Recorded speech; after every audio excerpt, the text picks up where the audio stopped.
Hello and welcome to the Digital Leaders Show, where our goal each week is to discuss key issues and news at the intersection of business, technology, and the humanities in hopes of making you a better digital leader as we all transform to digital enterprises and a fully digital society. I'm Dan Goodstein. I head up the Digital Enterprise Institute, as well as the Institute for Robotic Process Automation and Artificial Intelligence. We're a professional association and peer-to-peer research network. We provide education, networking, and advice to over 130,000 members globally, all around automation, AI, and digital transformation.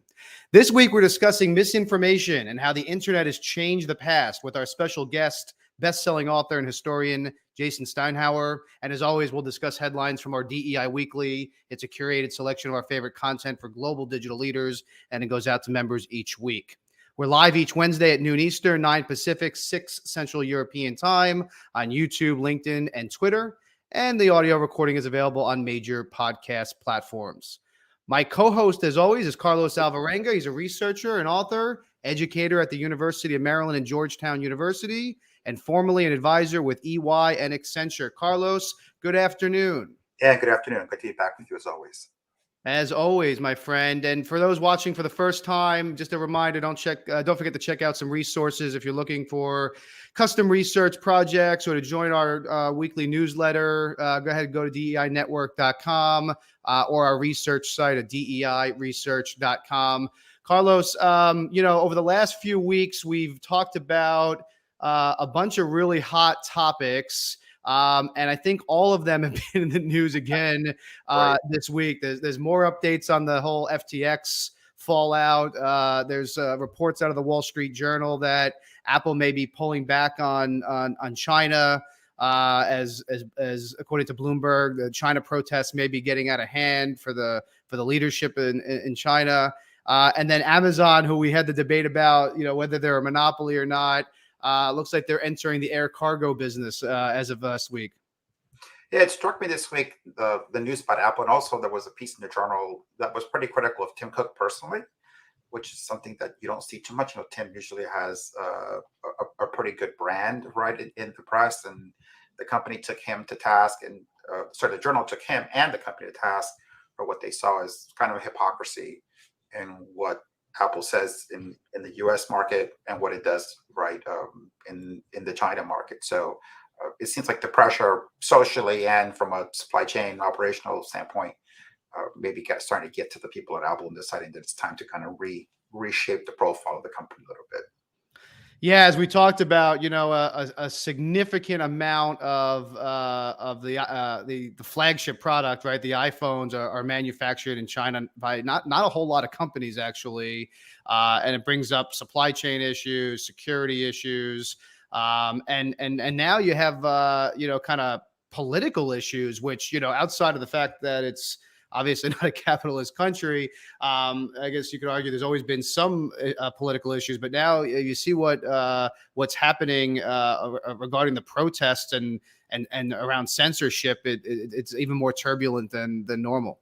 Well, what I read too is that if you look at the cover this week's Economist, is China's COVID failure, right? I think part of the problem I was reading somewhere has been exacerbated by the World Cup. As people in China look at Qatar and see stadiums full of tens of thousands of people, what they see is one approach to dealing with COVID that seems to have worked now, right? Ironically, a year later, we had the opposite we had a year ago. And this draconian model, which has been used right in China, and there's a limit to what people are going to bear, and it seems to be boiling over there, right? And a company like Apple, which is such a public company, is going to be in the middle of this, and it isn't anything that they want to be involved with, right? And they may be thinking, look, what if this doesn't actually get fixed? If COVID continues for whatever reason to get worse in China, and this is where our flag can be the company who runs on the iPhone, our product is at risk there, which means the whole company is at risk. So it may just be the beginning of Apple saying it's been a great run, but it's time to start adjusting, right, the model to be less dependent on China for a variety of reasons. And I watched at the edge of my seat this week the video interview. I think it was through the New York Times of FTX's founder, kind of explaining in a very long interview that I promised myself I wouldn't watch the whole thing, and then I watched the whole thing in the middle of the workday. But it was very interesting to hear him kind of questioned about what happened and kind of what didn't happen. I guess maybe the theme of that whole thing, where he talked about a lot of the oversights that we think are typical in an organization like that should be possibly regulated, and just the failure upon failure. Yeah, Vanity Fair called it the "Look, I've had a bad month" interview, right? Right. And which is an understatement. Uh, it's amazing to watch because it really doesn't make any sense, right? You have a person was a $30 billion company, and a month ago, and the place had no controls, right? It looks like it was run by sort of like a fraternity vacation in the Grand Cayman, and for him to sit there and say, "I had no idea. I'm really sorry. This is really bad," having wiped out thousands, if not tens of thousands of people. uh, Kudos, I guess, for him for getting on the stage with Sorkin, right? But I just didn't see what the point was. There was nothing really said, right? Other than just to sort of be shown. If I were someone who had my money in FTX or had been an investor, the interview wasn't going to suddenly make me feel better about what happened. If anything, I think it made anybody who had any kind of oversight role in the company, look pretty poor, right? Because it was just free for all, from what you can tell. Yeah, at first I kind of wonder the same thing. Like, what is your motivation for doing this? He might be the first person ever that I can think of in a situation like this to do an interview before he's charged with what everybody assumes will be multiple crimes. He even joked that his lawyers were not happy that he was doing it. But call me crazy, but I thought I was crazy. I'm watching it and I think to myself, I kind of believe him. I don't know if it's better or worse that this could happen with somebody who maybe didn't intend for it to happen. And then I saw some other other people like Kevin O'Leary, Mr. Wonderful, and others say he watched it and thought he was telling the truth. But we shall see. We shall see. Yeah, well, but like you said, you don't know what's worse, right? That if it's the lie, it's a terrible lie, right? So it probably is the truth. It's just remarkable that some very, very serious people gave him a lot of money, and no one bothered to see what was happening, or nobody cared about the controls. Nobody asked. You didn't have auditors, right? It wasn't $2 or $3 million of VC money. It was $30 billion of client money. Right? How you can amass that kind of inflow without anybody asking where are the controls, where are the checks, where's the risk team, right? Companies that are a lot smaller have way more sophisticated procedures. And the fact that nobody seemed to ask, and he personally didn't seem to think necessary, right? It's one of the more remarkable features of the case.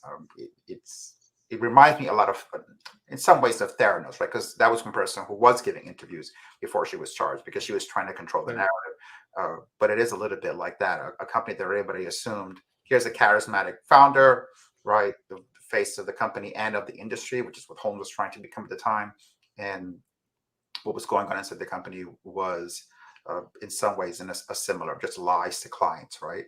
And to the outside world. So very different industry, different setting, but in some ways, the two of them, I see echoes of Holmes inside his story. Yeah, interesting. And then the last point before we get to our guest was Amazon. So we've had conversations over the last couple of weeks about a really debate about the monopolies versus conglomerates, and talking a lot about Amazon, and then they go ahead and get into another business, Carlos. Right. This is inevitable. No, logistics is their thing. It always has been, and they do it very well. And so I think if it were up to them, there's some optimal mix of supply chain that they want to control and own, and then have the riskier part be handled by vendors, right? But it's clear that they feel that this is the heart of the company, and whether it's economics, operational efficiencies, or just simply risk management, there are probably lots of good reasons why Amazon would want to control a variety, if not a majority, right, of the operation that keeps the company running every single day. And it could be that part of this is really, once again, right, they push the boundary of logistics on an almost monthly basis. So maybe this is all about some new thing they want to do that's going to require them to have an air force, and they certainly can afford it. Yeah. Yeah. So our main topic today is really about misinformation. It's a huge topic. We've covered extensively in the past, Carlos, but it's so crucial not only to us as a society, but that we think of this as digital leaders. Anybody watching, right? So you and I, Carlos, both come from the media space, and we've kind of watched and talked a lot on this show about the world evolving away from traditional media and facts to social media and opinion. And there's this huge concern that it's gotten worse than that, right? There's issues, as we've talked about on this show, about censorship, who credentializes experts, where people get their information, and this kind of seemingly move away from experts towards tech platforms, enthusiasts, influencers, in some cases, spreading misinformation. And our guest today actually takes it one step further, right? What if we were actually rewriting history? Right. We're very fortunate to be joined by Jason Steinhauer, the author of History Disrupted, a book that was, it's a fantastic read, and it was influential to me in my own book, which is coming out. So Jason, welcome to the show. It's a pleasure to have you here. Why don't you tell the audience a little bit about yourself, a little bit about your book, and maybe the genesis of the book as well, if you've got a moment. Sure. Well, thanks for having me, guys. Really appreciate being here. Love the headline segment. Certainly a lot of stuff to talk about there. As for me, so I am what we call in my world a public historian. People are probably familiar with academic historians, people who teach in universities and colleges and teach classes to do scholarly research. I come from the world of what's called public history, which largely encompasses things like museums, archives, libraries, government agencies, anywhere that historians are interacting with public audiences on a regular basis. I began my career in museums, actually. I then worked at the Library of Congress for a little bit. I also have worked at the Rock and Roll Hall of Fame and New York Historical Society, New York Public Library, other places like that. Throughout my career, I just watched, and as more and more people's ideas about history were being shaped by what they found online and on social media. And I realized that this was a huge topic that no one had written about. So I decided to write about it. And it's something I've been interested in for quite a few years now. And I'm very pleased that the book has been well received and read by people like yourself. Look forward to chatting about all these things with you guys. But that's a little bit about me. Jason, for those who haven't read the book, maybe you want to give a kind of a quick synopsis of the thesis of the book, please. Yeah. So essentially, as mentioned, increasingly these days, people's understandings of history, or what they think they know about history, are being shaped by the information they encounter on the web and social media. And that's not just my findings. There have been other findings that have verified this, including a report that came out in 2020 by the Frameworks Institute, which I cited in my book. So my question was twofold. Number one, what is all this information about history online doing to people's understandings of the past? How is it shaping what people know or don't know about the past? And then related to that is, why do we see certain content about history online in the first place? And why is there other content about history that we never see? In other words, if you and I, Carlos, each put up a video about the Civil War on YouTube or on Twitter, why would yours get 30 million views and mine only get 3 views?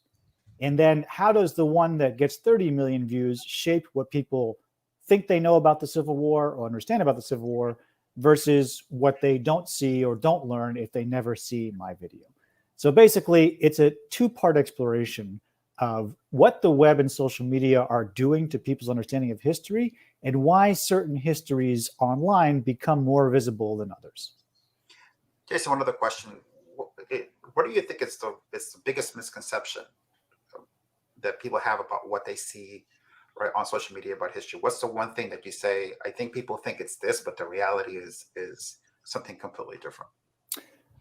Well, I would say a couple things. First of all, even just in the very intro that Dan so graciously introduced me with, I would say there is this notion that history is static and that any revision to that history is inevitably a bad thing.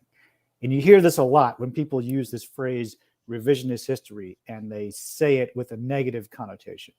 The reality is our understanding of history is constantly being revised, right? And it was revised even before the internet came along. In fact, if people are familiar with the name of Howard Zinn, if anyone's ever heard that name, Howard Zinn wrote a very influential book in 1980 called The People's History of the United States, well before the internet and the web were widespread, that radically revised people's understandings of history. And a lot of the ideas that were in that book and in that generation of historians are still with us today. The reason that history is constantly being revised is because we're constantly learning new things about the past. We're constantly uncovering new sources that give us new information about the past, and new people are asking different questions about the past. As a very concrete example, during the Cold War, a lot of documents were classified. And so Cold War historians have written what they see as accurate histories about what happened during the Cold War. But as documents get declassified, whether it be Russian archives, US archives, or China archives, we learn things we didn't know, and we have to revise our understanding of the past. So history is constantly being revised. And I think one of the misconceptions people have is that the web and social media are this boogeyman of revisionist history that never existed before. And I'm here to tell you that history has constantly been revised. And the fact that it's being revised by the web is not necessarily in itself a bad thing. But I will say then to the second thing that you're saying, Carlos, I think also people tend to believe that history, the past, is this neutral, static cache of material from which you can pull information in order to prove a point or to prove a thesis. And I can tell you, having worked in this field for 20 years, there is no such thing as a neutral cache of information in the past, right? The information that has come down to us from the past is loaded with different agendas and different ideologies and different forces that shaped it and that allowed us to see it in the first place. And the web has taken that and, I would say, put it on steroids. And so we now have to have, I think, a combination of media literacy and historical literacy to understand why we're seeing certain information about the past online and why that information was created in the first place, both in the past and in the present. Yeah, it's funny. It's funny you mentioned that, Jason. You actually beat me to my first question, which I was going to ask you: is this really new? Like I recall, a college professor saying to me at one point that what we learned in high school history was wrong, and the story of Paul Revere saying the British are coming. First of all, supposedly he didn't say that. Second of all, it wasn't really him. I don't know if that's true or not, but it brings up this question of isn't history always kind of told by the victor or the powerful people within society? So I would say this: history is told by people, and those people can be victors, they can be losers, or they can be both at the same time, right? I mean, you think about, I'm Jewish, so I come from a tradition of a Jewish family. Then we have a very proud Jewish history. But throughout the course of the Jewish past, you could see Jews as victors, you could see Jews as non-victors, or those who are persecuted, or you could see them as both at the same time. So I would say that history is written by people, and people have lots of different statuses and agendas throughout their life. But I will say that again, to the point that your teacher was making, history, our understanding of the past does continually get revised. And sometimes we realize that things we thought were true in the past are not true because we get more sources or we get more information. The question of whether this is new on the web, that's, I think there are elements that are new. And I think some of the new elements are specific to the technologies themselves, right? Each technology that we use makes us more like it, not the other way around. And we have not had these technologies before. These technologies have never interacted with the past before. And so the interaction, the collision between history and historical ideas and historical content and these new devices and technologies of the 21st century, that is new and that is unique. And we've never seen that before. And so what I try to do in the book is explain that phenomenon. So I think there is something new here, but has history been revised before? Has it been contested before? Has our understandings of the past been altered before? Absolutely. My concern is the blending, right? You know, it used to be, or at least my perception was that, and coming from the media business, that there was truth, there was the facts, and then there was a special section in the newspaper marked editorial, which you knew was opinion because it was marked in that special box and it didn't get commingled with the other content, right? Then that starts to blur. You have the 24/7 news cycle. You have this kind of news as entertainment segment that's emerged. And you mentioned in your book kind of this discipline of history being expert centric, and now kind of changing to user centric. Today, it seems the authors are almost irrelevant where people are getting their information, right? People posting on Twitter, YouTube, TikTok. We've kind of gone from experts to enthusiasts, no? Well, I would say a couple things. So, and again, I don't mean to be so opaque or abstruse here, but I think these issues are really complicated. And I think one of the things that happens when we talk about them is we tend to simplify them into tidy narratives. And particularly in the media business, there tends to be a lot of nostalgia for 20th century media. As if there was this very clear distinction in the 20th century about how news and information worked, and suddenly that's been exploded by the 21st century. And it's more accurate to say that the 20th century media environment itself was also really convoluted and complicated and not nearly as clear-cut as we might like to remember it as such or nostalgize about it as such. And in particular, if you look back at 20th century newspapers, for example, there was a lot of opinion and a lot of different types of content interspersed on the very front pages. In fact, I was just looking back at a 20th century newspaper for a newsletter I was putting together. And on the very first page of the Washington Examiner or the Washington Free Beacon, I forget which paper it was a quote unquote editorial about keeping Bible in schools. So that's not exactly like the fact-based journalism that we might have expected or maybe have imagined the 20th century was all about. So media environments are always complicated, and they're never as simple as our nostalgia might imagine. But what I do talk about in the book is how the discipline of history, the discipline of science, even discipline of journalism, it does rest on this idea of credentialed expertise. So in academia, the more time you invest in studying a subject, the more degrees you acquire, the higher up the rung you go, the more communicative power you're supposed to acquire. And the same is true in journalism. As a young reporter, you have less communicative power, but as you develop expertise, as you develop a specialty in a particular beat, you accumulate more communicative power. And those professions are very wedded to those ideas. It works very well for those professions in terms of both the gatekeeping mechanisms as well as the methodologies that allow journalism and history and science to thrive. The web doesn't work like that, right? The web puts communicative power in the hands of users, regardless of whether those users are experts or not. And in fact, some platforms have been specifically designed to take power away from experts. You look at Wikipedia, for example. The founders of Wikipedia, when they founded it, talked deliberately about taking power away from credentialed experts, right? So it sets up this clash between user-centric disciplines, expert-centric disciplines and a user-centric web. And that's one of the clashes that has been playing out when it comes to history content over the past 20 years online. It's also very true for journalism and science as well. And this is one of the things that we've been wrestling with in our society. And I'll make the argument in the book that I think actually the user-centric web is winning out.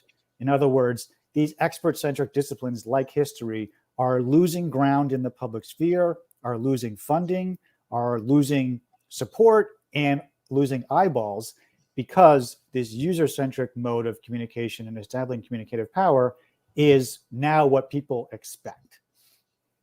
Jason, thinking about the book, one of the things that struck me was this idea again of sort of authority, right? And who has the right to say this is what happened on this day, and this evolution from, like you said, well, you have the right because you got a PhD from Harvard and you spent the last 20 years studying that day.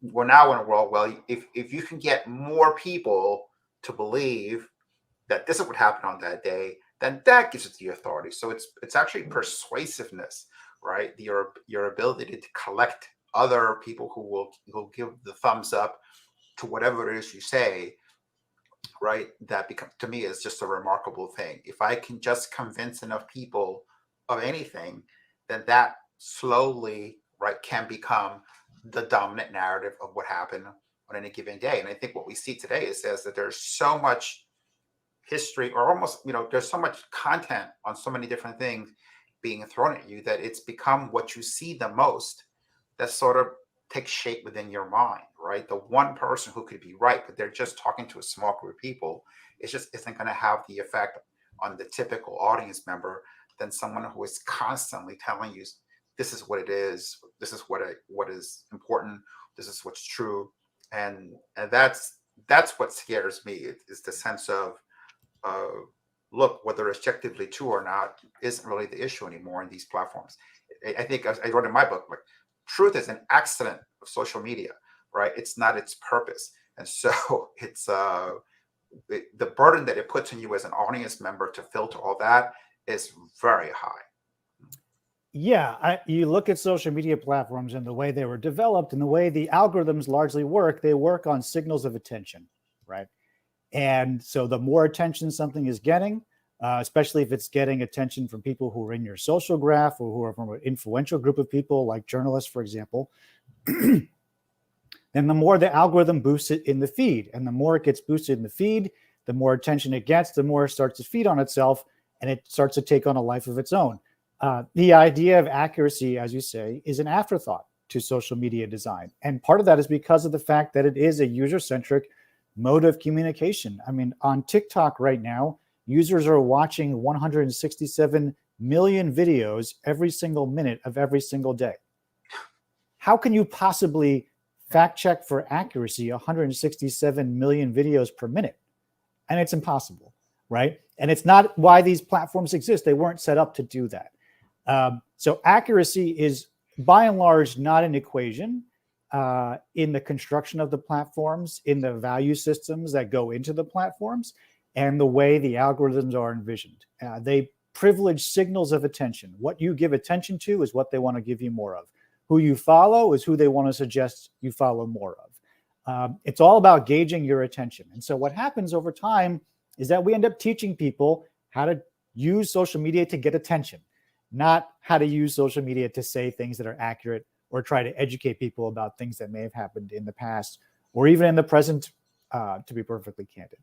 And I think that then raises big ethical questions for all of us, right?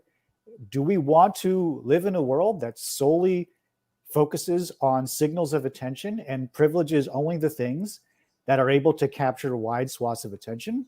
Or do we want to invest and pay attention to and support things that have other types of value beyond just what I would consider to be extrinsic value, like the types of values that come with likes and clicks and shares?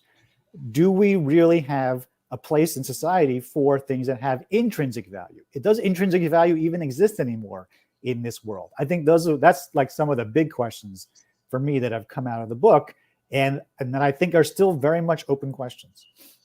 Jason, how do we start to balance this out, right? It seems like, if you watch what's happened with these platforms, back to the Facebook trials, congressional hearings and things, to Elon Musk and this kind of free speech crusade that he's on. How do you find the balance between kind of censorship and radical free speech? On the other end, you have this guy, Alex Jones, who just was ordered to pay $500 million in punitive damages for spreading lies. You have the politicians, obviously the famous one being Donald Trump, who I think made the term fake news popular again, and then is leveraging social media to spread fake news about elections. How do you decipher between that kind of stuff and just opinions and how that's going to kind of correlate to how people see history or facts or information in general?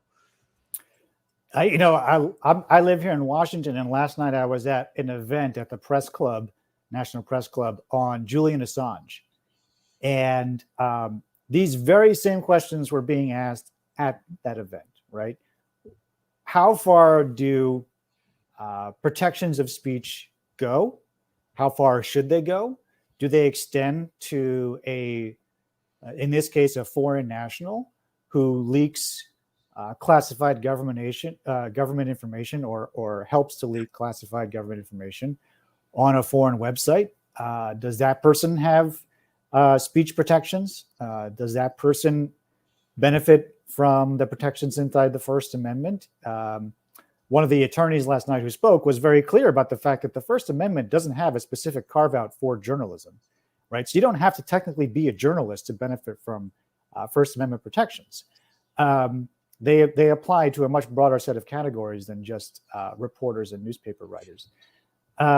So what I think is interesting is that, in this world where user-centric speech, user-centric content is now so privileged by platforms, and it allows billions and billions of people to speak all at once, it's kind of making us rethink and question where the lines and the limits are for free speech protections.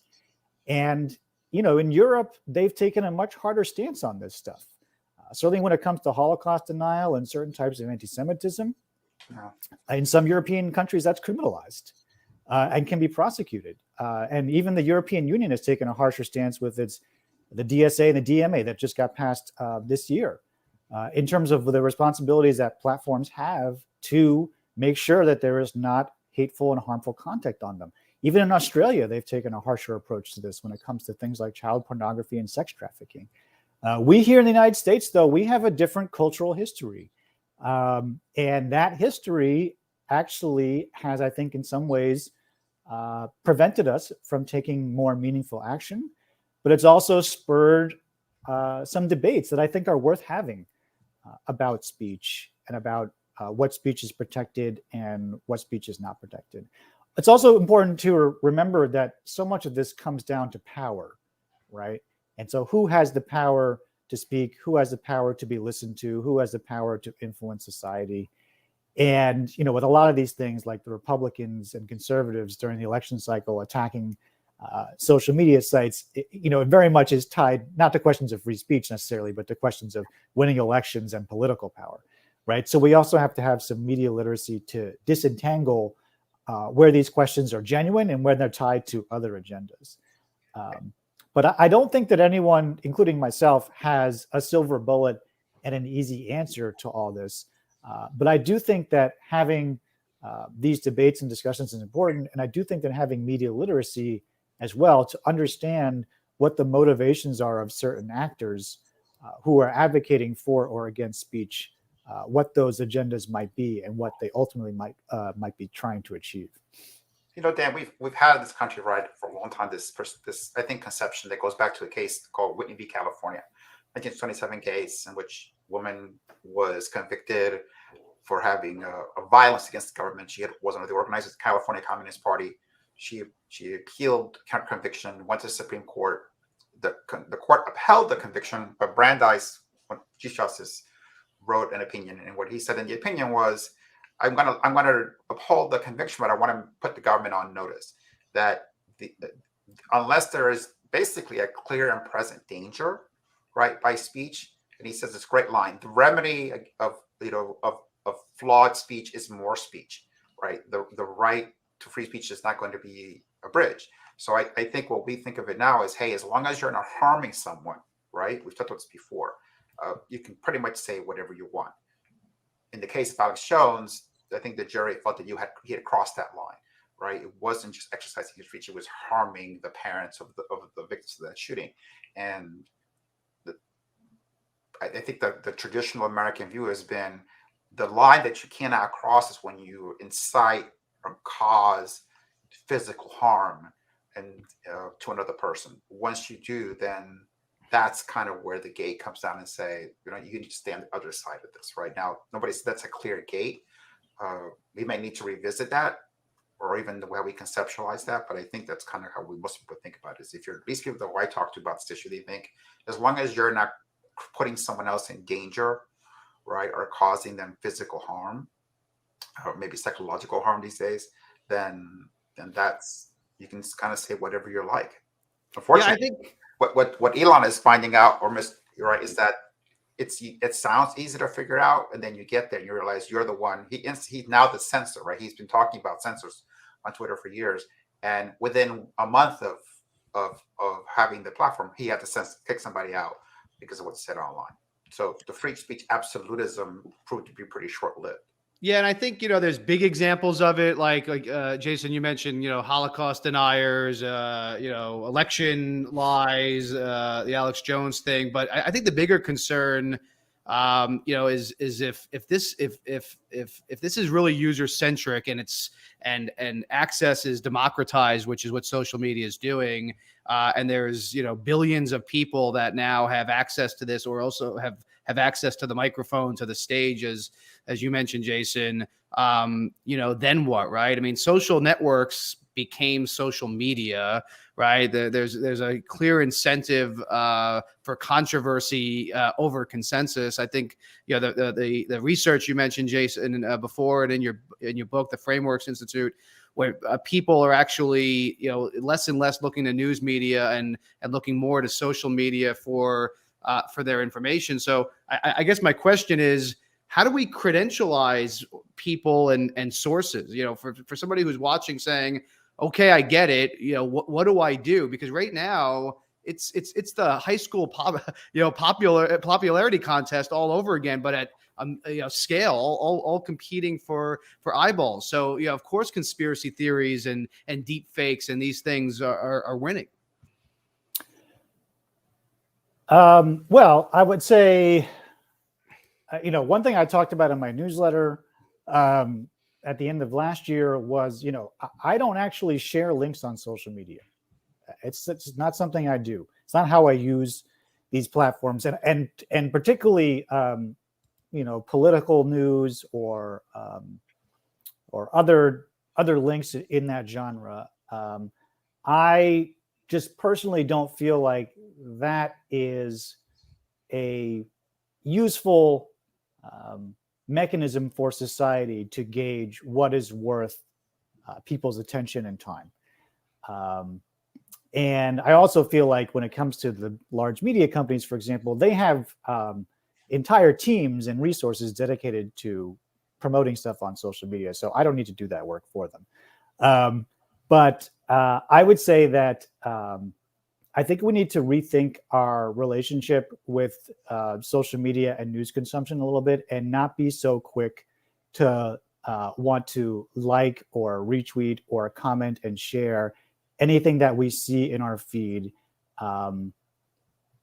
if it happens to align with a particular point of view that we have, or if it happens to make us in that particular moment feel outraged or indignant, or whatever the adjective might be.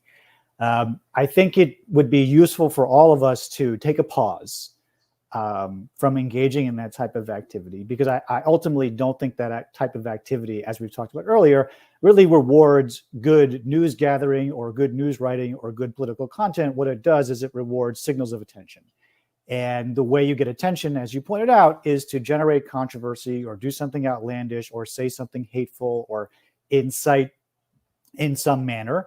And the reason you do that is because if you put it up on social media, people are going to retweet it and like it and spread it. It'll go viral, and that will give you attention and influence.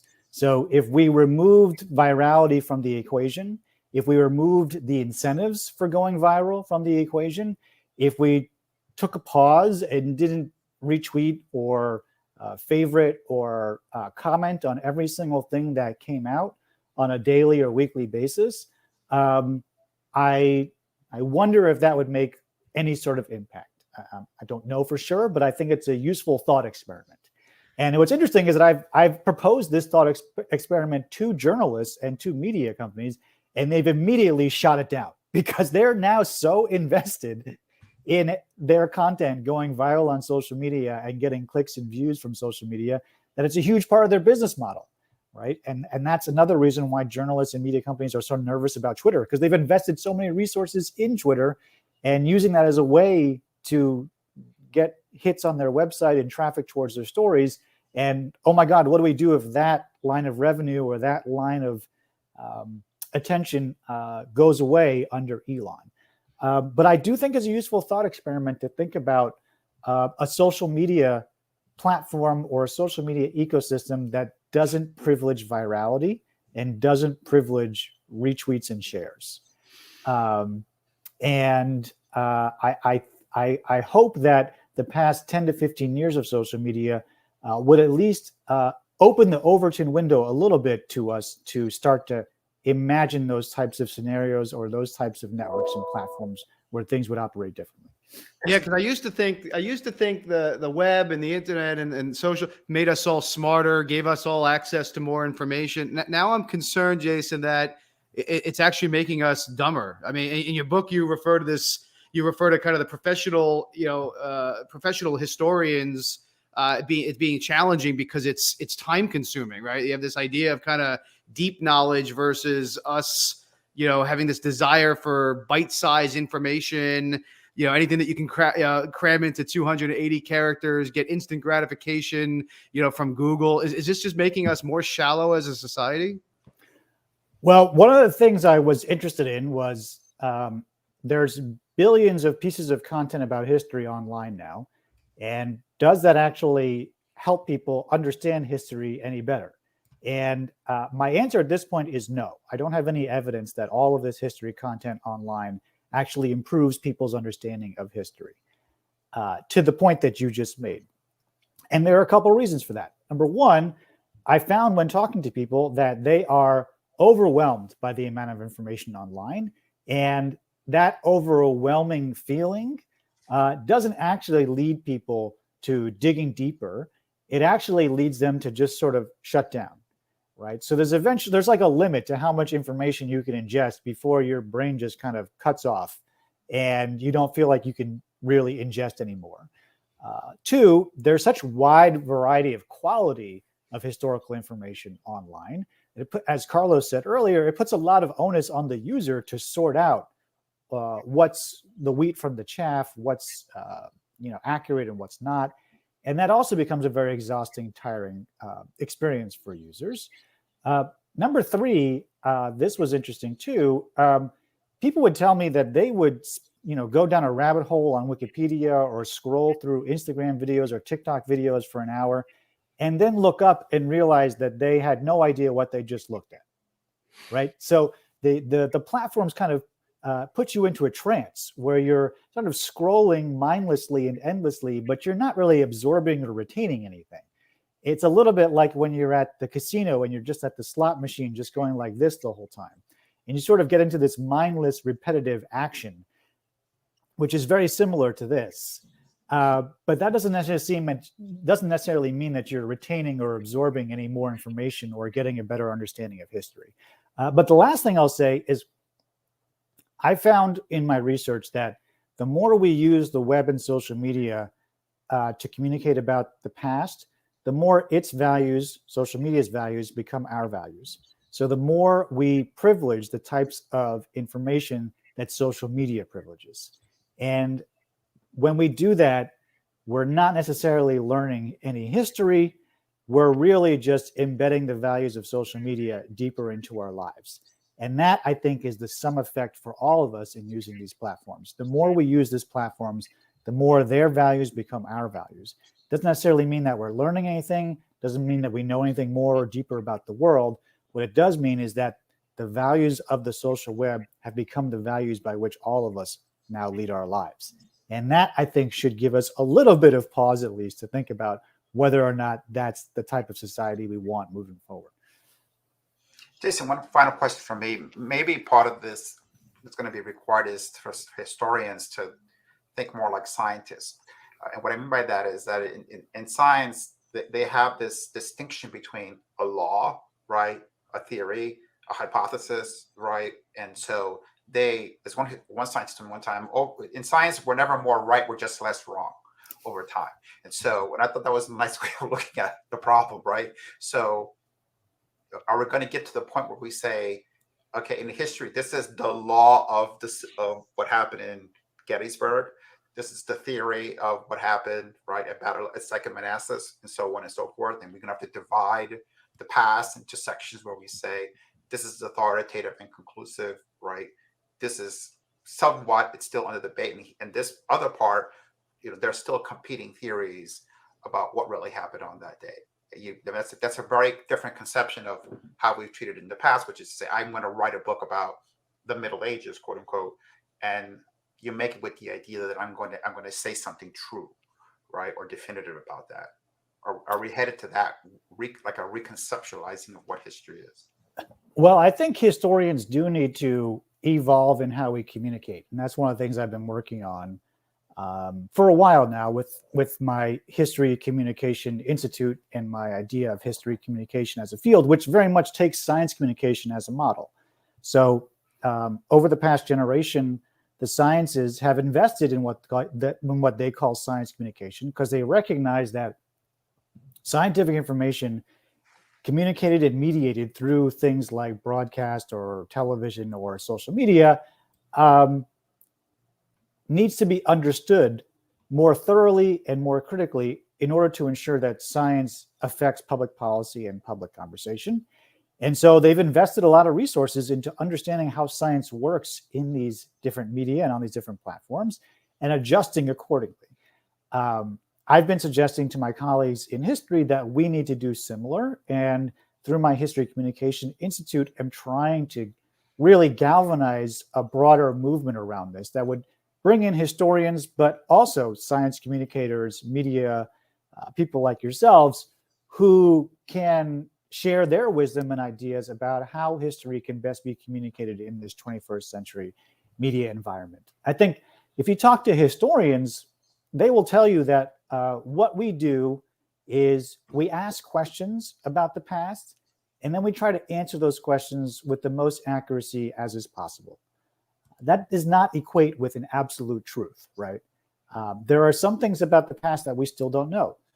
We might ask the question of why the Civil War was fought, or why JFK was assassinated, or why the Vietnam War unfolded as it did. And then we go to do research to try to find out as accurately as possible the answer to that question.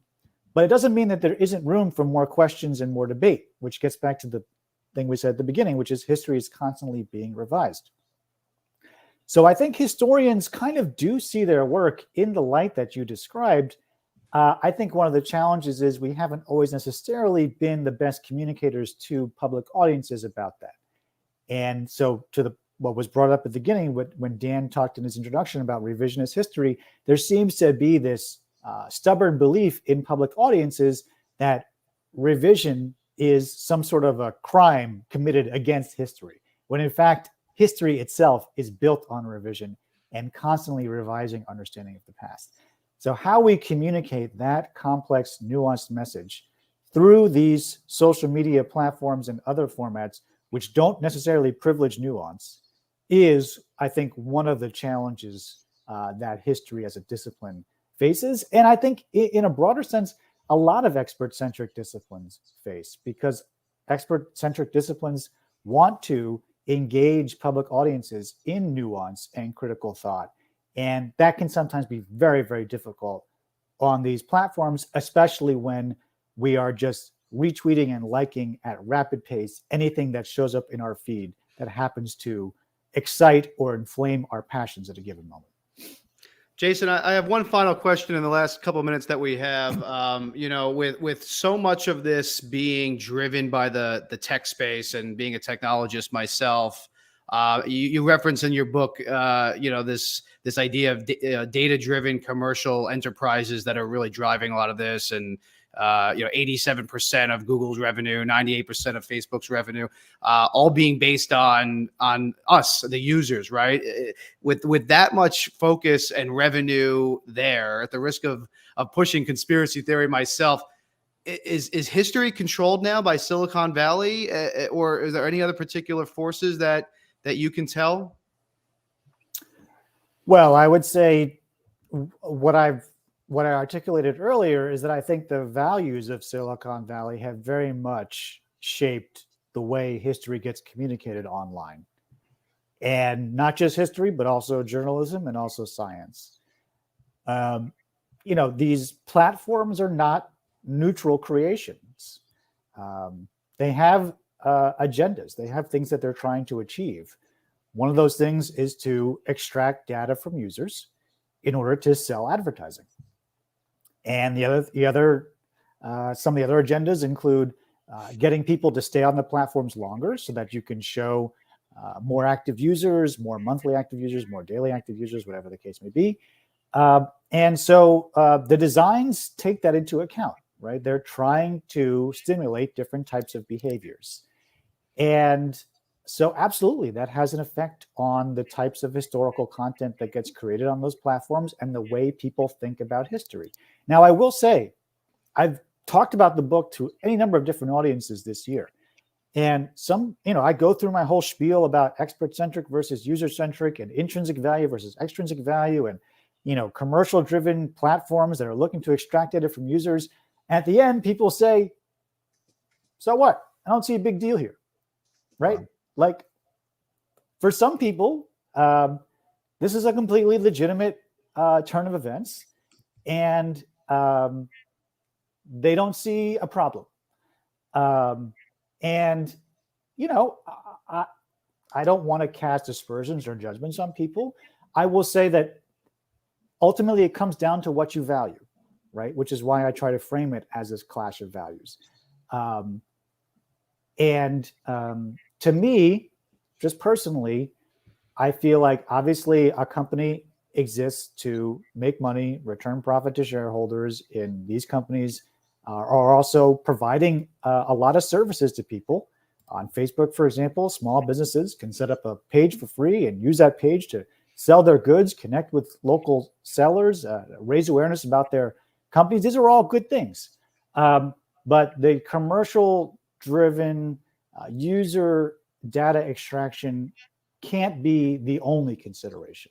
There have to be other considerations. There have to be other ethical considerations, and there have to be ethical boundaries drawn.